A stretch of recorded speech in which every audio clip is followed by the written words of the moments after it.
Dzień dobry Philippines, is me again, Sir Dennis Basa. Guys, gusto ko lang i-discuss regarding sa nagtanong sa akin sa Facebook kung magagamit pa daw yung resident card nila kahit na nag-change na sila ng TRC dahil uuwi sila ng Pilipinas or magbabakasyon po kahit sa part ng EU.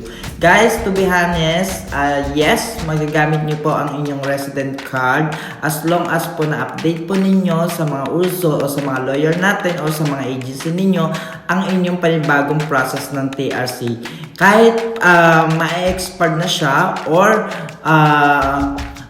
nag-update na kayo ng TRC nyo dito sa mga agency o sa uso, magagamit nyo pa po at makapagbakasyon po kayo sa Pilipinas or kahit sa part ng EU dito sa Europe.